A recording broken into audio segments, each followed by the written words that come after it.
And hey, everybody, it's the Daniel and Tim Show, Wednesday noon on April 10th, and launching into week 3. So we're going into the second lesson, 2-week lesson of the program. And before I get started, any questions, concern, anything at your end, Daniel? I haven't checked the coursework yet online, so does that mean the next chapter will have opened up?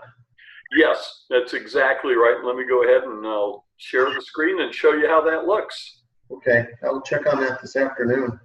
Yep. So where we're going is into the Napa Valley Wine Academy Learning Management site.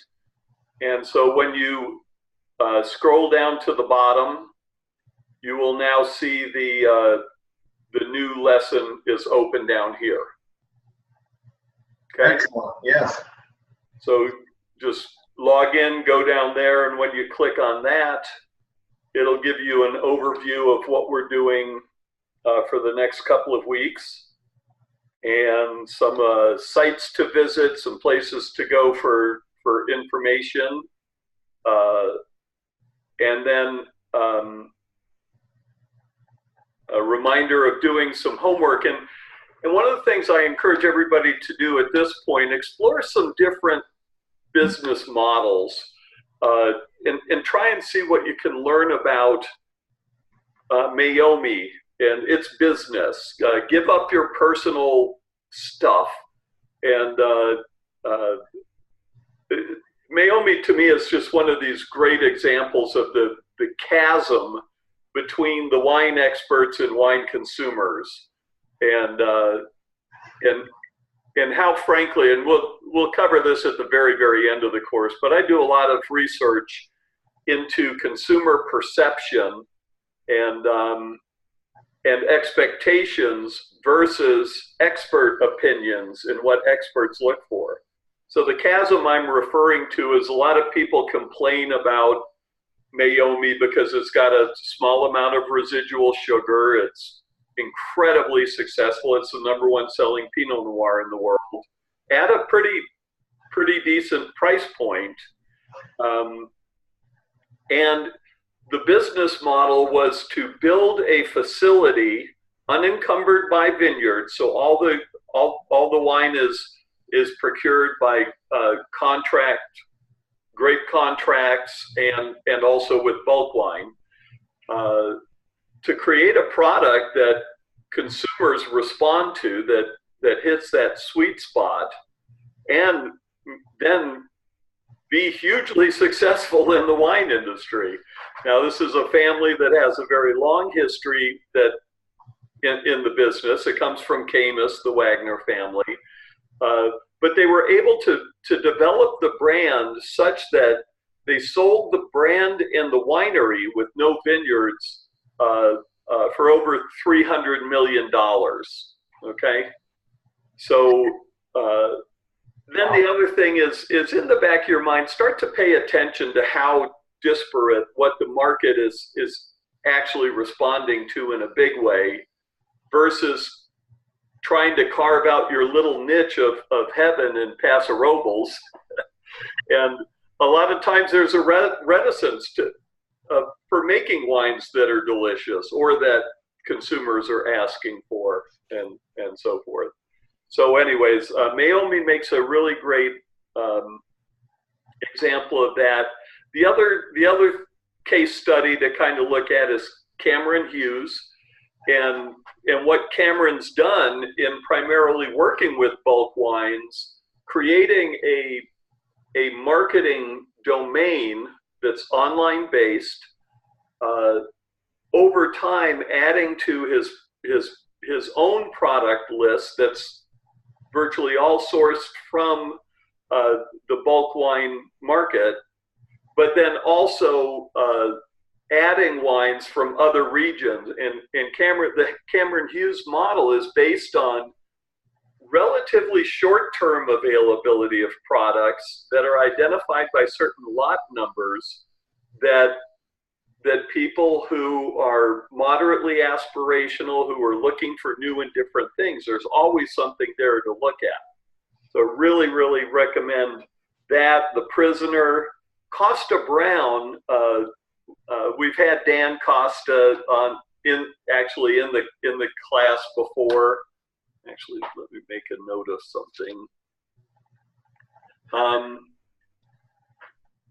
They stumbled on another Pinot Noir model where they were almost out of business, and then all of a sudden, their wine was chosen. Their Pinot Noir, Sonoma Coast, #1 wine of the year by the Wine Spectator.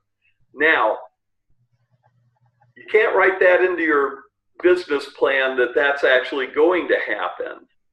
But what they had done was put together a highly, highly profitable model. They were able to really get the wine out there, and with limited distribution, only 10% of their wines actually went through distributors. 90% of their wines were sold via mailing list. And we'll talk about the difference between a wine club and mailing list and cellar door sales, those kind of things. But the whole thing exploded, and their Pinot Noir had similar production costs to other Sonoma Coast Pinot Noirs, all right, but was selling for twice the average selling price of the category. So they were getting double the price. Wow. And that's not an easy task. Then you combine that they were selling it through the mailing list, which is very different from a wine club. You're not discounting it. You're either on the list or off the list. And so Costa Brown was able to, kind of in an almost urban winery setting and struggling along, all of a sudden attracted some of the smartest people in the wine business.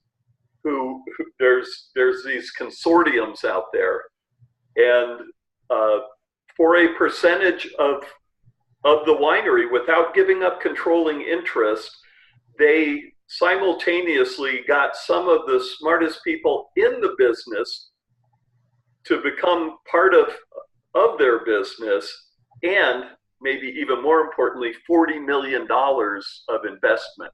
$40 million. Okay. Wow. Yeah.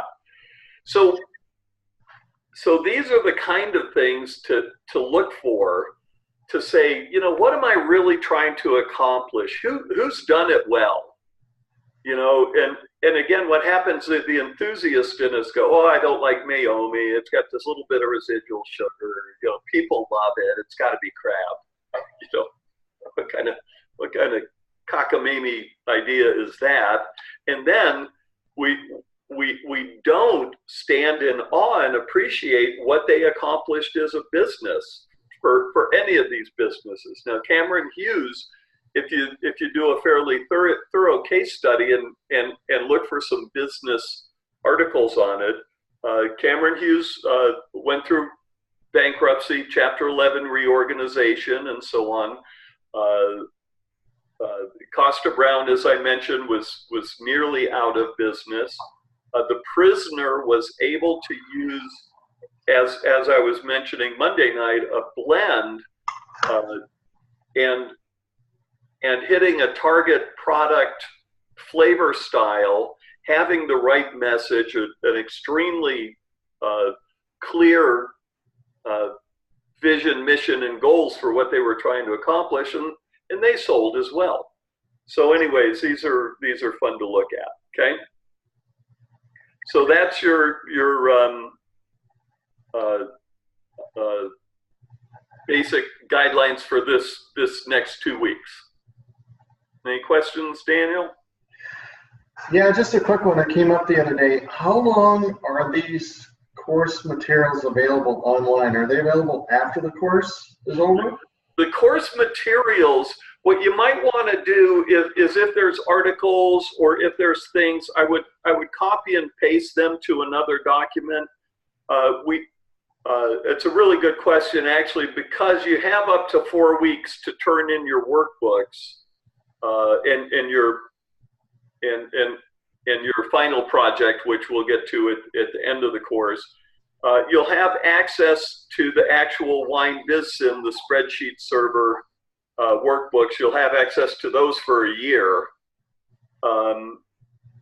And then this course is usually available for about a week after the course ends, but we can't even guarantee that because we have to set it up and get it redone for the next course. So you can take screenshots, you can actually make a document and just literally go in and highlight everything and then cut and paste it into a Word document. So. And then the videos stay up for a while?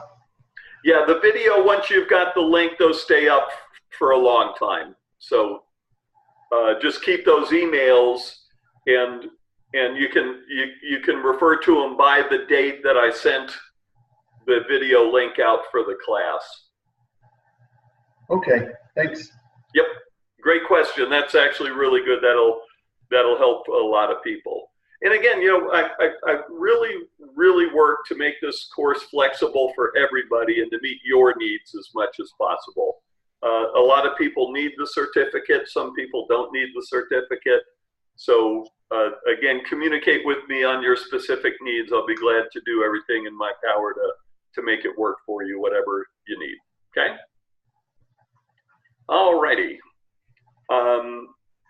So what we're going to do, there's going to be two parts for today's program.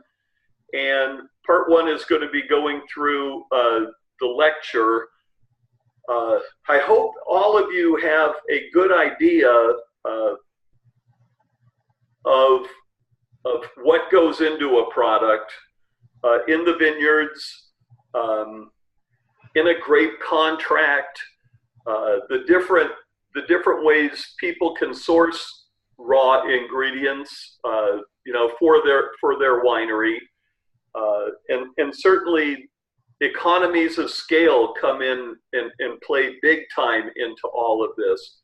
But I really want to reinforce that as you're looking, you know, through this kind of workbook, when you're looking at grape costs, a lot of people can find in a certain period of supply or demand, or when they're starting out fairly small and they're kind of flexible, they can pick up leftovers even from vineyards, and whatever. How do you create that sustainable model so that if competition for the grapes that you've been sourcing changes, that you've got a plan for that?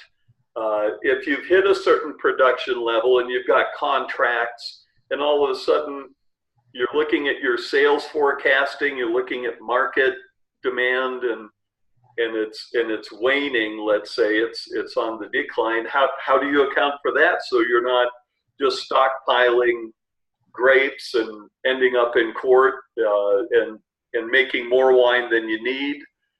So what are the alternatives, and how do you mitigate risk?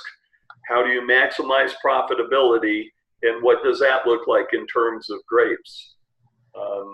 As we go through each of the tabs, the same can be said for production, for barrel programs, for cellaring and storing your wines, certainly for packaging costs, and so forth. There's also some resources like WineBusiness.com or Wine Industry Network that have classified pages that are really worthwhile while you're in this class. Going to WineBusiness.com,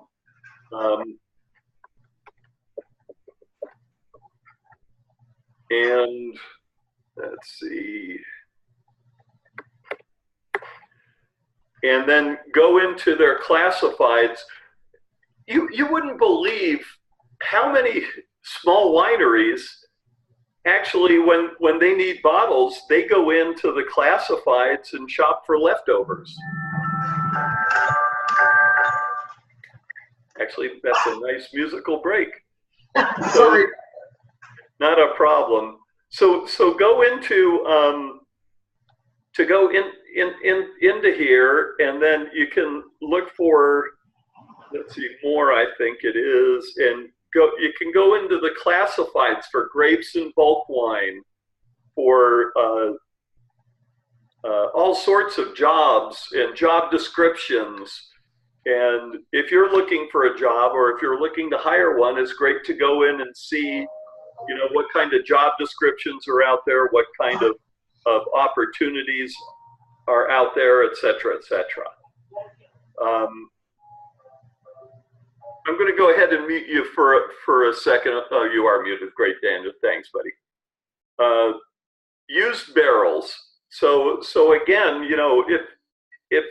if you wanted oak and didn't want to go through the expense, or and look what's showing up now is used bourbon barrels, because that's become a thing. Real estate, equipment,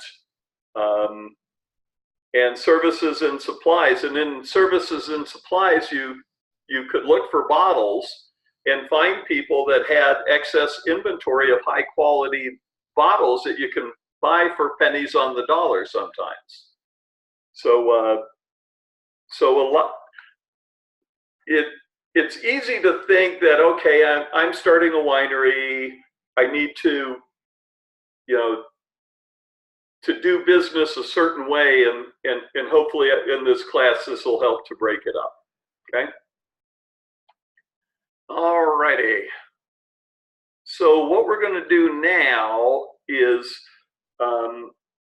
we're going to transition from the what we call sort of the full production cost of goods workup, and we're going to look at things a little differently for the next 2 weeks and use a different workbook.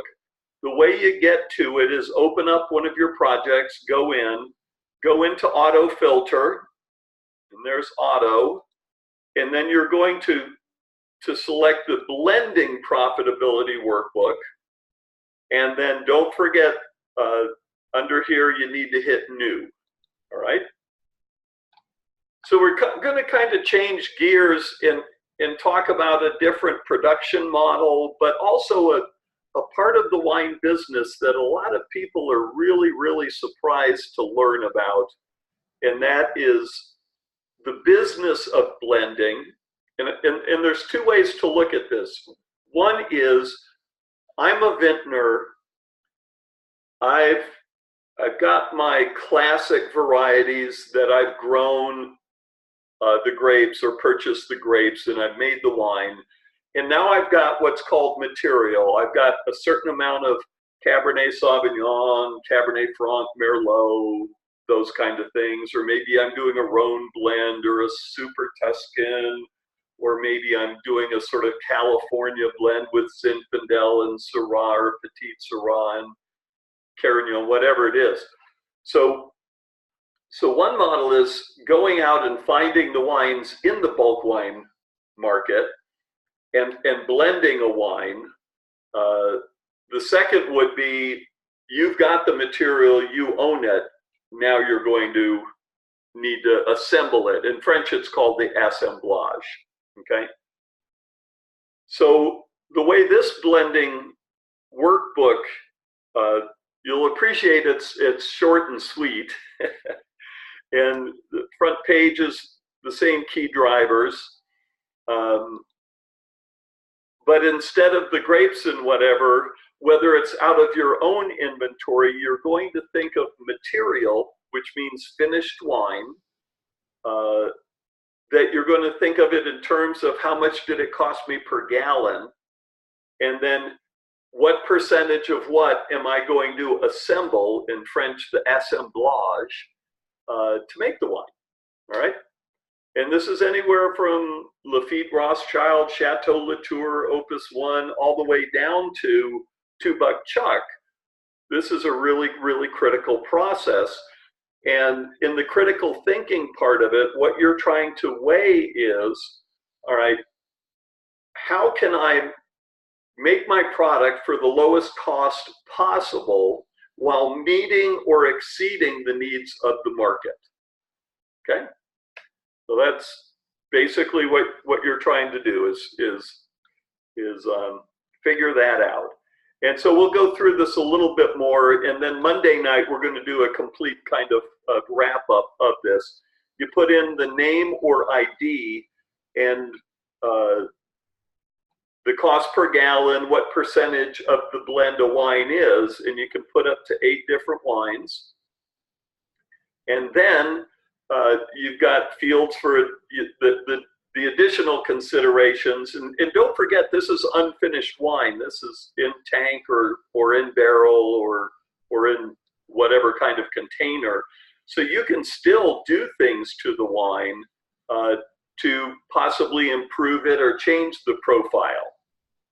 All right, so we've got this worksheet, then your package and bottling, and then your cost breakdown. So very quickly, what you're going to be given the ability to do, and then I'll go into the main part of the lecture, but I wanted Daniel to see this.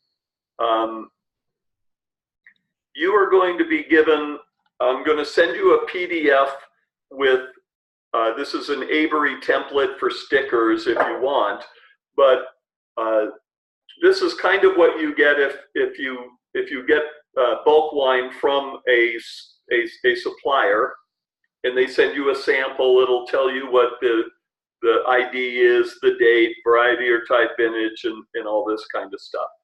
So what you're going to have the opportunity to do over the next couple weeks or year, you get to determine when and if you even want to do it, is I'm going to give you instructions to go out and buy 6 wines, okay?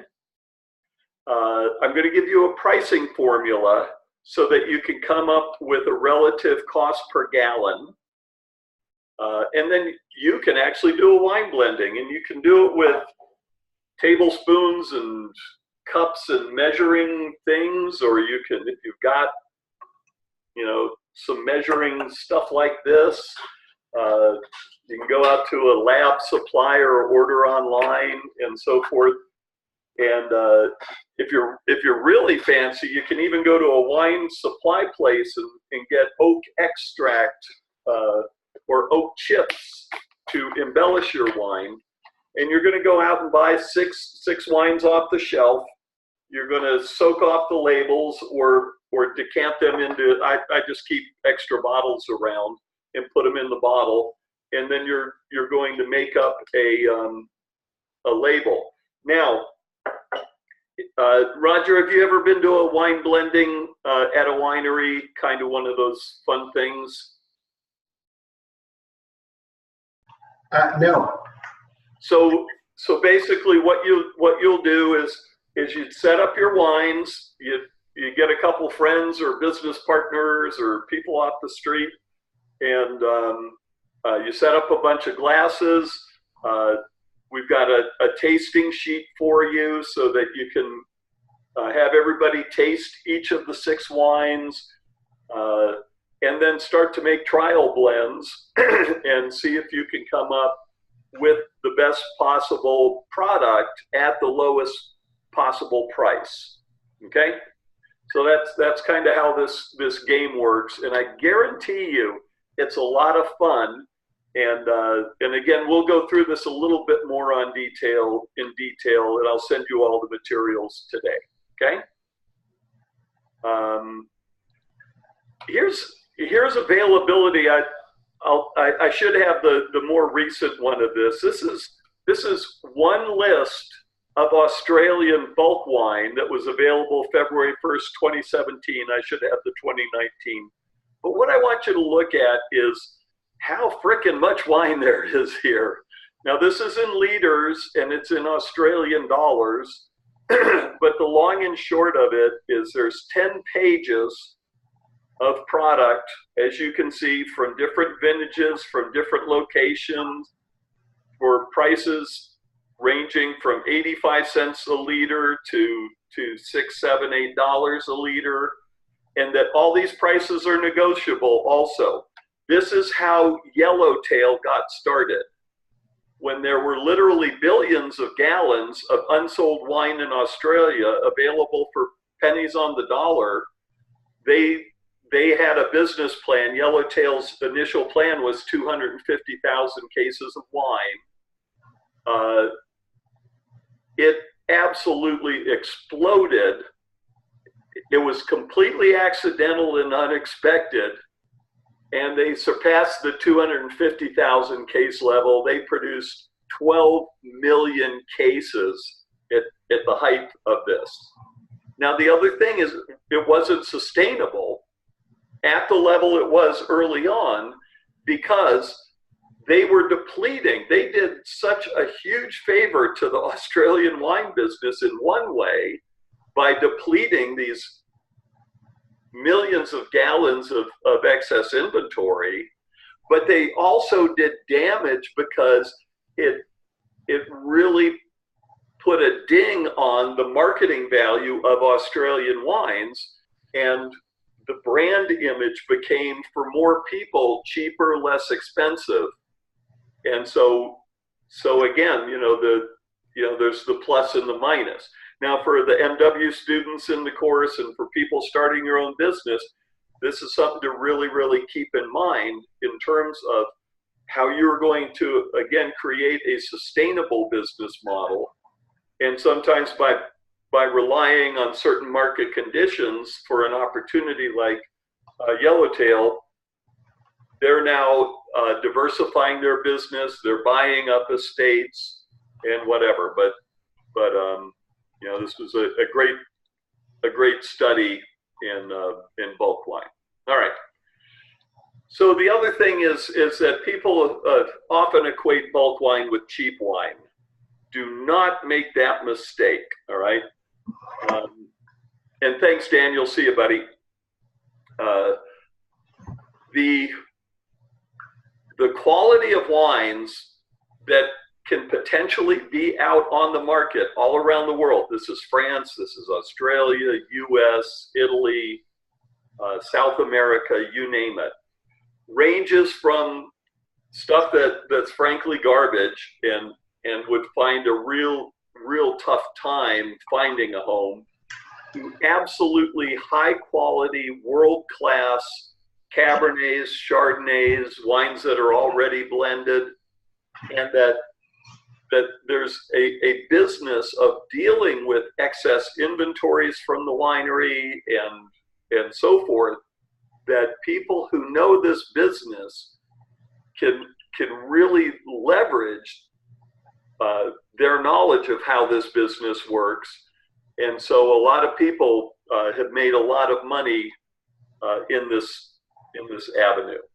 And that also, even if you're a tiny little winery like Daniel's starting up and right now, even if you're only making 500 cases of a wine, the blending decisions are critical, and there's a business side of it and an aesthetic side of it. Okay, so as we were talking then about the different production models, I also wanted to make sure that everybody's really looking downstream a little bit.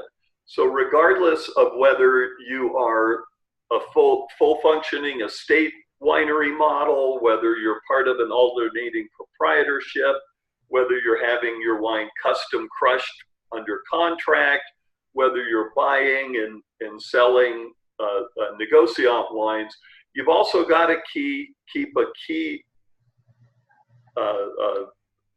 keen eye on the route of getting your product, once it's ready, out of the warehouses, and how it's getting to the consumer. All right. So I'll be referring to direct to consumer, and that literally is that the winery, the licensee, is selling their product through a website, through their tasting room, at what's called cellar door, which is a winery sometimes doesn't even have a tasting room. People just phone in orders and pick it up locally.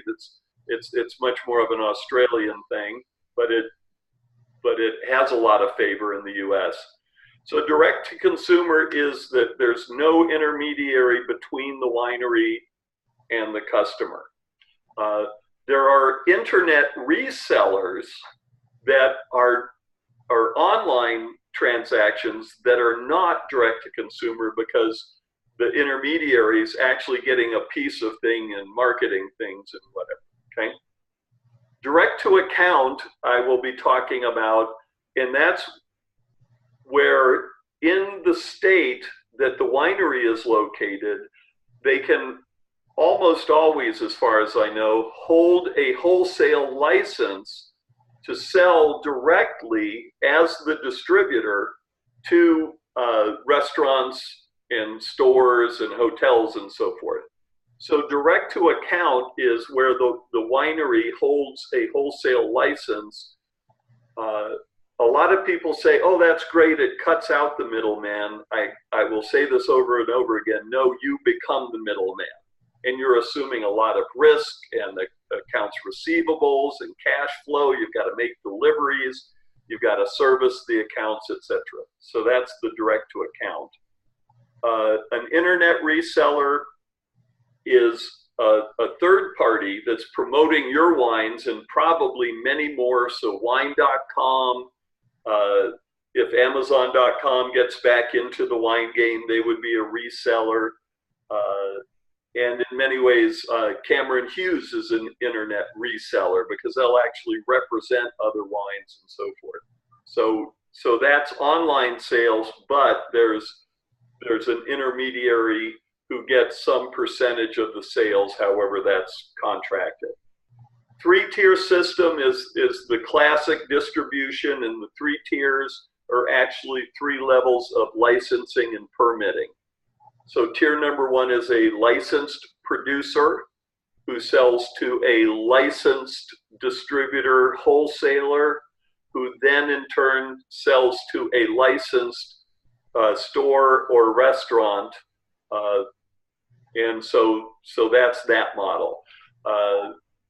It's complicated, it's fraught with a lot of decisions that have to be made, and there's a good side and a bad side of the 3-tier system. You may read a lot about people bitching and complaining about the 3-tier system. However, it's really important if you have certain volumes or certain expectations of where you want your wine to go. All right, and then there's also export, which will handle it. It's mostly like the 3-tier system, but often with a couple of tiers thrown in just to make it exciting. Okay, all right. So if we're talking about blending wines and so forth, don't forget that the different types of facilities and licensing and permitting come into play, and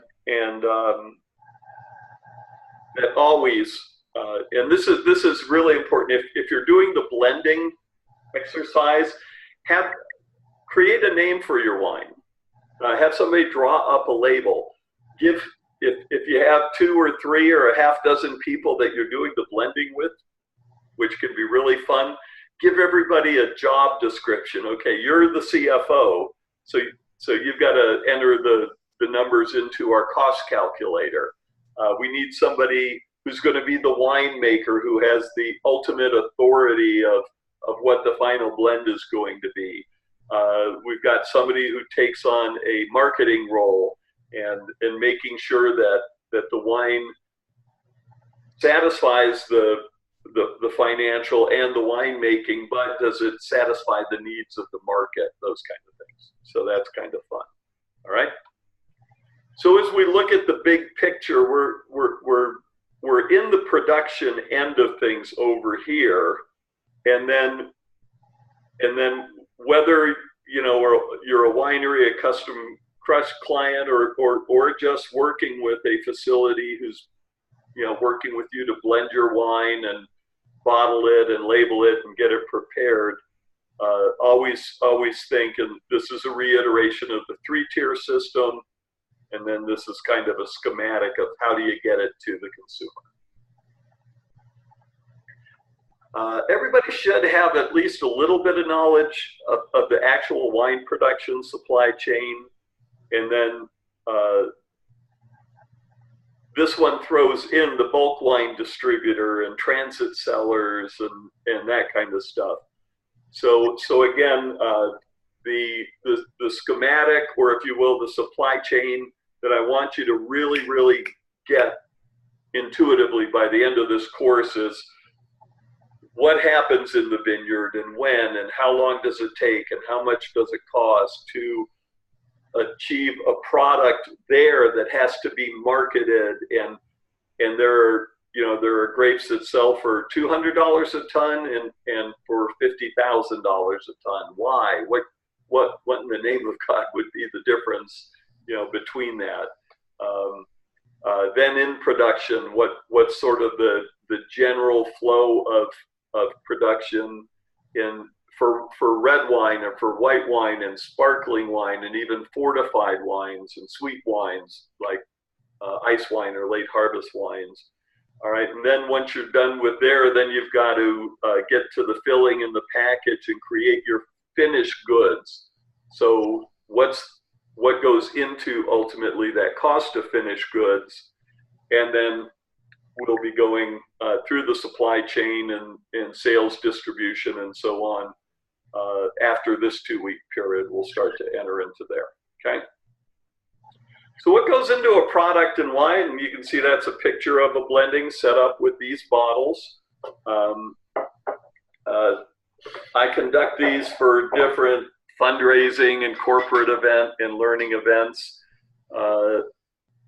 And there's a lot of misconceptions about the blending because so many people are introduced to a wine blending as if it's just some sort of aesthetic exercise, all right?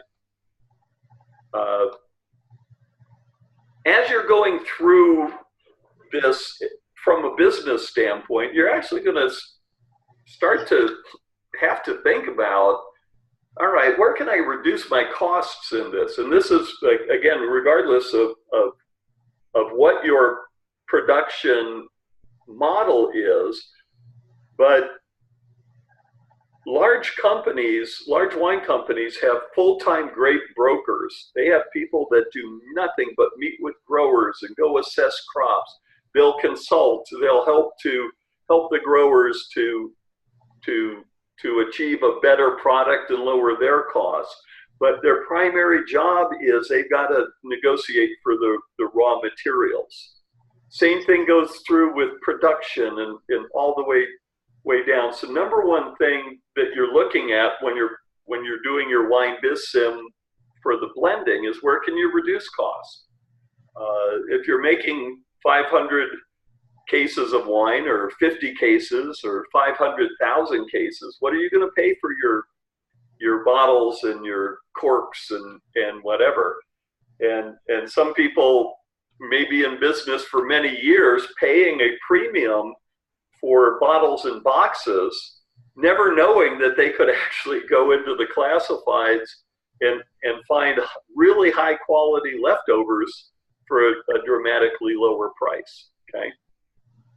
Then the second thing is where can you increase prices? I mean, obviously the easiest way to make more money is to charge more, but what are you then doing? And this is why you've got to look downstream during this blending process. Are you buying grapes that are from a famous region or from a vineyard, or they do something, and this is where the marketing value of biodynamics or sustainable or organic or whatever may come into play, or maybe not, that you might be able to justify a premium for your product.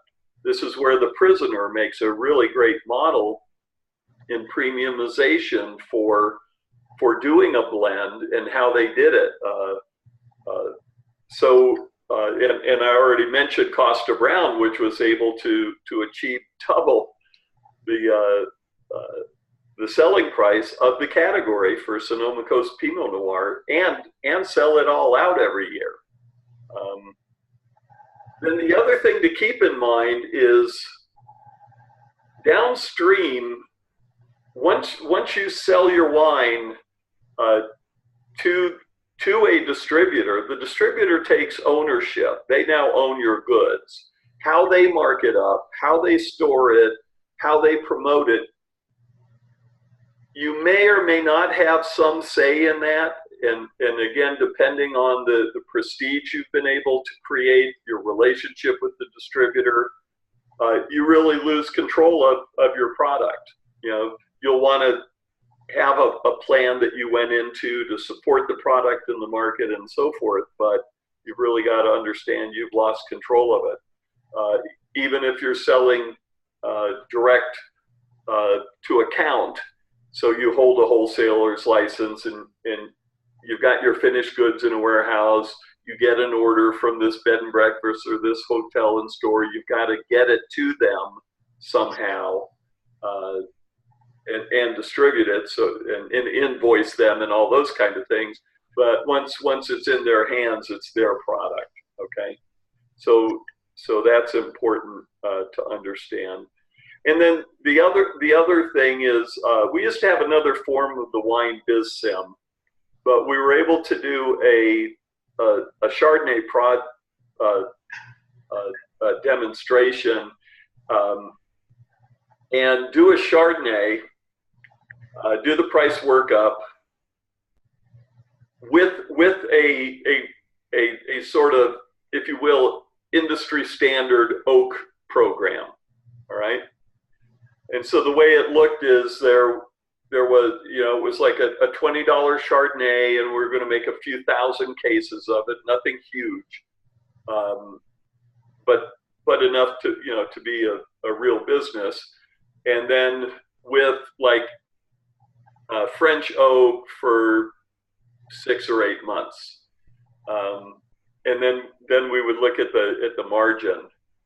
Then you go back in and you take the oak out of it and watch what that does to your margin, and it's huge.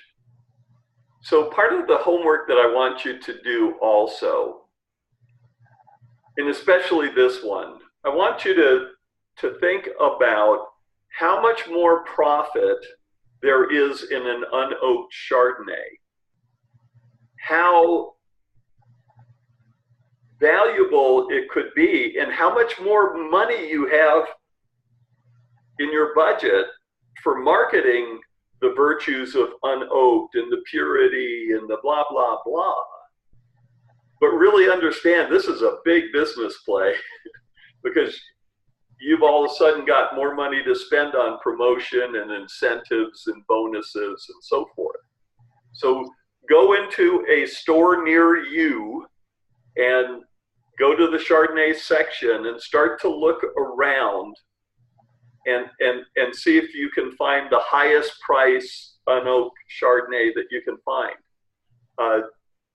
I'm going to go ahead and start a thread for you on the discussion forum, but remember the discussion forum's for you guys, all right? And to be doing these kind of exercise. So we'll see if we can't start to get some action on the discussion forum. Actually, let me go in and do this right now. All right. And let me start a new.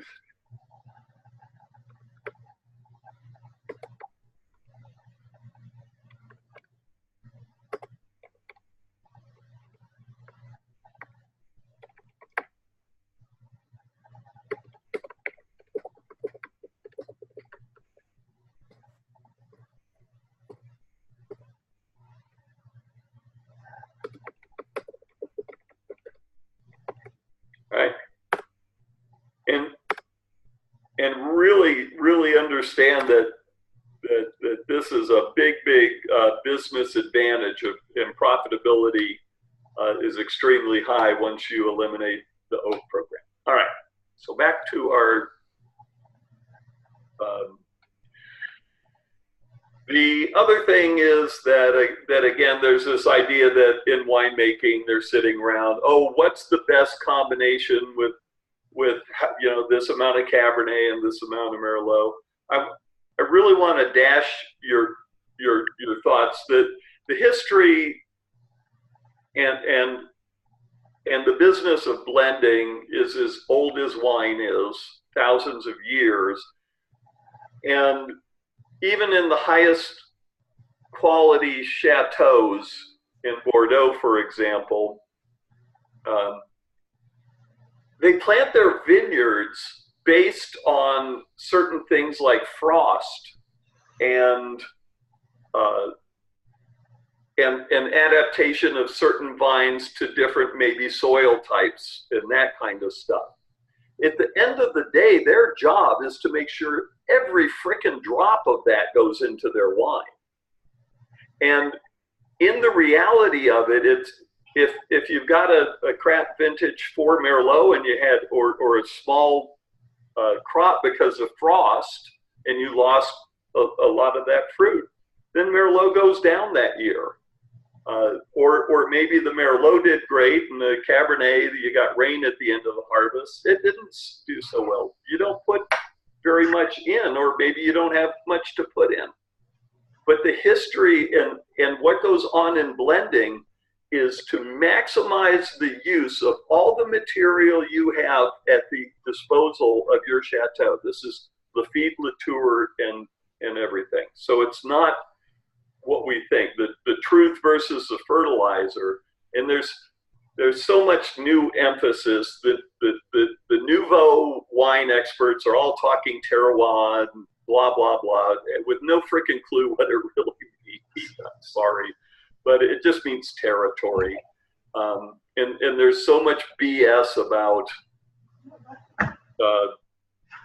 things related to the blending and whatever. The truth was, the reason they plant the different varieties are what will survive and ripen and produce the best consistency of characters and quality of the fruit for the best cost. That's why the different varieties are planted. The other thing is that if you plant all one variety, then you're going to have a pretty compressed vintage, meaning that everything pretty much becomes ripe at once. All right. Now, think about that in terms of Bordeaux historically. It means you're going to have a crew for harvest that comes in for a really short period of time. You're going to have more production capacity, because if everything kind of ripens in the same period, then you're just going to, it's going to be chaos. So by having the different varieties, remember that all things being equal, roughly, there's a 30-day differential between when your Merlot ripens and when your Cabernet ripens. So if you actually have different blocks, you can bring fewer people in, employ them for a longer time. And the people who traditionally do the harvest in Bordeaux were village people from a specific, each chateau would have people from a village in Spain that would come out. These were gypsies. The gypsies would camp and work the harvest. If you have a fewer number of people for a longer employment time, it's much easier to manage. And these weren't always the most upstanding people. Let's say they were gypsies. Yeah, you've seen the movies. And so there were advantages of having a longer harvest period also. And then also, if it's 30 days, the use of your equipment can be utilized over that period of time, so that you've got hopefully this nice transition. You're bringing in the Merlot, you crush, you've got that going, you ferment and macerate and press and so on, and so now you've got grapes coming in over a 30-day or even 40-day period. Now, challenges arise from a business standpoint. Sometimes different things happen in spring and growing and compress it. And this is part of the business. But these are the real decisions of what grapes are planted and why, and even down to the logistics and labor of harvest and processing the fruit. Okay, and at the end of the day, it helps you maximize profitability if you can reduce the amount of capital expenditures and the equipment that you have to maintain and whatever, because you're doing it over a period of time. All these things work to maximize your profitability. And there is an art to blending, and I in no way am intimating there's not, but there's also a science to it, and there is the business end that's really important. Okay. And so as we're talking through this, again, we're going to be shifting gears to talk about cost of wines per gallon and keeping our eye downstream on market opportunities. If I decide to start an estate winery and plant, buy the land, get all the permits and everything handled, do the planting and the development and build the winery and equipment, whatever, you're talking easily 10 years out, depending on the type of wine and a lot of other circumstances. But it could be 10 years before you see one iota of cash flow. And I know somebody like Daniel's not going to be looking to do that. And this is where also bulk wines or purchasing grapes or looking at these other models can really make a difference. And that's why you also see the proliferation of so many brands are these new production models and leveraging bulk wines and stuff like that. So there's a role called the negociant, and literally it just means the negotiator. This is hundreds and hundreds of years old, and these are people in France, in Germany, and Spain, and Italy who would act as the collector, if you would. So I'm going to build a facility, and I'll buy your grapes, and I can process them, and you're growing your grapes and making your own wine, but just sell the wine to me, and I'll blend it and bottle it and so forth. And so the role of the negociant, you can look at Cameron Hughes when you do your case study as a really good model for the negociant kind of business. If you're making wine, you're almost always blending wine, whether it's different grapes that are going in from different parts of the vineyard and into the gondola. If you've got 2 barrels and you're putting all or part of them together, you're almost always blending wine. This is a classic master of wine question, actually. When is wine not a blend? and you got to write a whole essay on that. Who buys bulk wine? The answer is a lot more people than you might think. It could be your primary business model, or it could be that you're a winery and said, hey,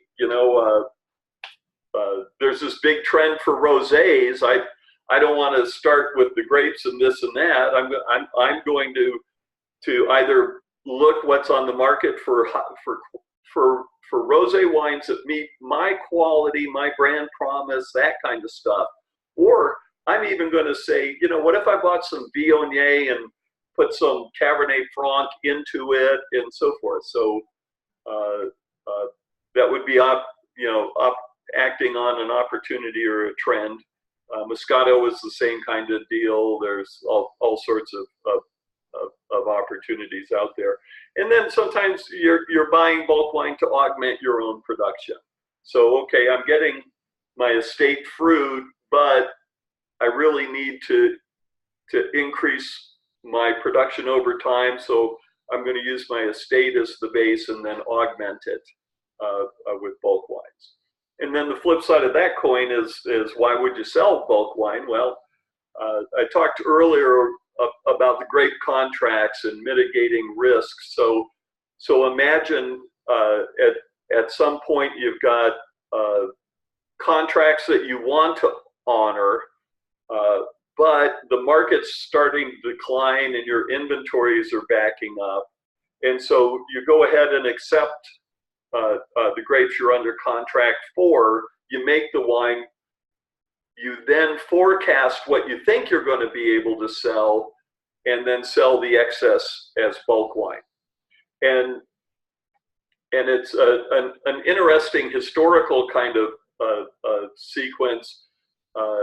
Back in the 50s and 60s, some of the Bordeaux chateaus like Latour and Lafite Rothschild started to create second labels for wines that they were good enough to represent the brand, but not to go into the Chateau Latour or Chateau Margaux quality.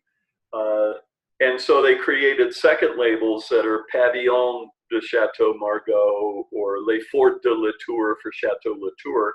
And almost all the wineries are now following suit because this gives them an additional product, gives them more production, best use of their facilities, and so forth. So up to that point, the chateaus in Bordeaux would simply sell off, and still often do sell off excess inventory, and certainly many wineries do that.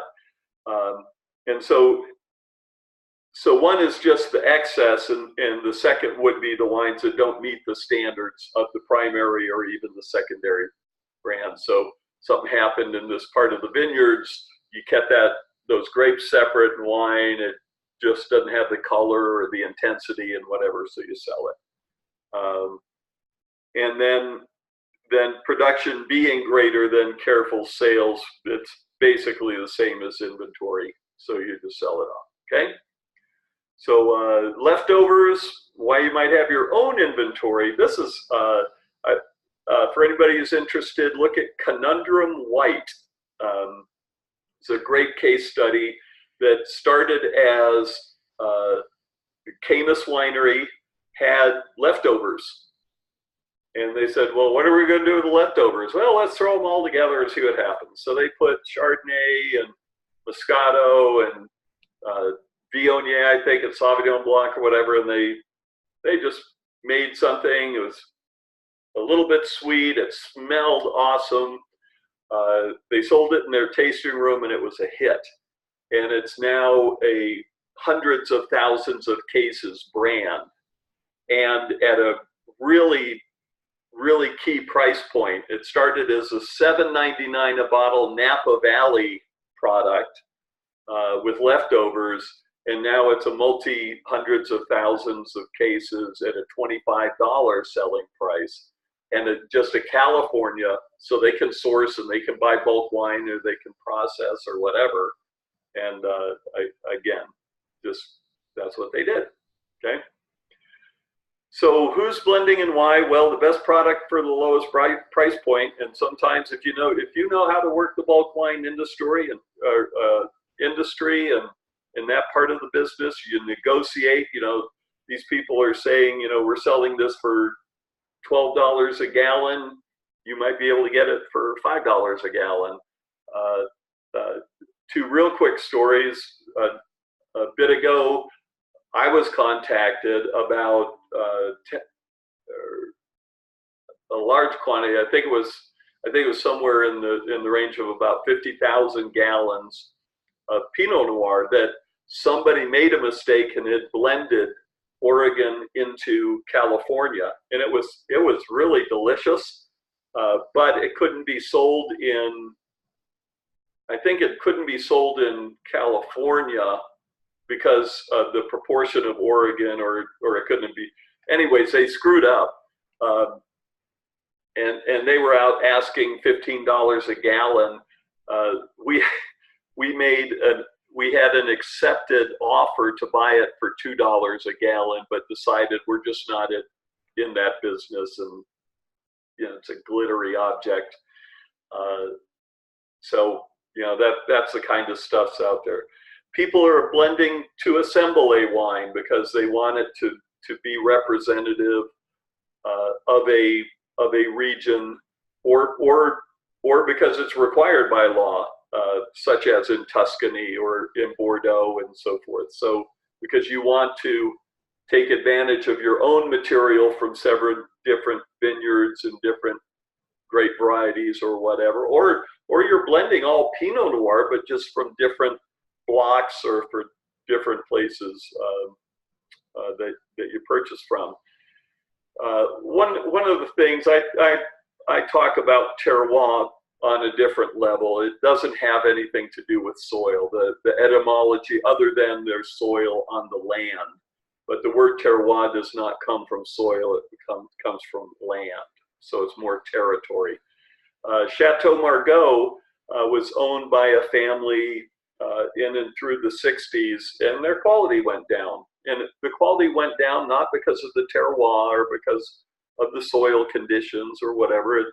The family that owned it had to put as much as possible of their material into the assemblage. The quality went down, and for a period from roughly the 1964 to 1977, it was cash flow and profit requirements that lowered the quality of Chateau Margaux. In 1977, Corinne Metzelopoulos, with big shipping bankroll and fortune, bought the chateau, immediately reestablished a very careful selection and what went into the assemblage. And in 1 year, the quantity went down, but the quality skyrocketed. All right, and has held since. All right. I talked about Conundrum, but all these new categories, these wines that are coming out, Moscato and Rosé, and what's going on with a lot of the Rieslings and whatever, people are blending for that, and then of course making use of your own inventories and for your own brands. So for the blending activity, this is what it's going to look like, and again, we'll go over this Monday, and you can set it up simply. Just do it.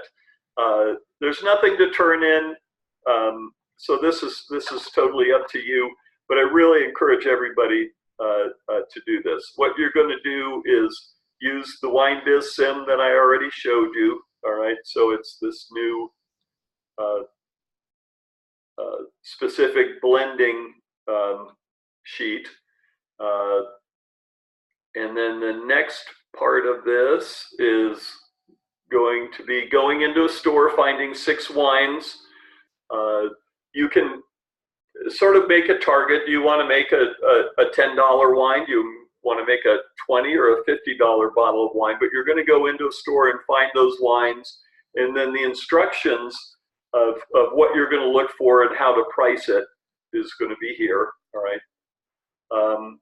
Speculate about flavor profiles. So you might say, you know what, I really want to make a Rhone blend. So I want some Syrah. I want to see if I can find some Grenache. I want to find this, or do classic varieties, or just do a wacky blend that you're going to try and make a lot of money with. You can keep them in the bottles and sort of scrub off, or just print out the labels, put in the basic information, and slap them on however you want to do it. And then sometimes we've had in the past that a couple people sort of do this on their own, but it's if anybody wants to find a partner to play through this, that's in the class on the discussion forum, you can go out and find similar wines and so forth. So anybody, especially if you're a newbie and you want a little guidance on it, to say, hey, I'm a newbie, does anybody want to work on a similar blending project? And then you can communicate to find out what wines you're buying and how you're pricing them and those kind of things. Okay, you'll set it up. That's what it'll look like. And then your homework, going into the stores. Why this blend? All right. So here they are. They got to tell a story about the Ghost Pines, and it's Zinfandel and Cabernet and Petit Syrah and Syrah. Right now they're going to talk about blue fruit and long and complex and the vineyards and all this kind of stuff. But long and short of it, they're what's really the real story behind it, okay?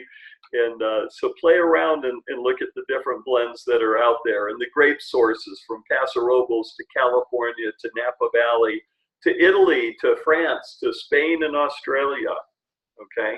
How do they label them? How do they price them? And you're going to find a wide swath from $5 wines to $500 wines, honestly. And then take any questions to the discussion forum. I'm going to go over all this Monday, and we'll start to dive into it. So that's our program for today. I'll send you out the labels. I'll send you out the instruction sheets, and we'll continue this. All right. Thank you all very much, and talk to you all soon.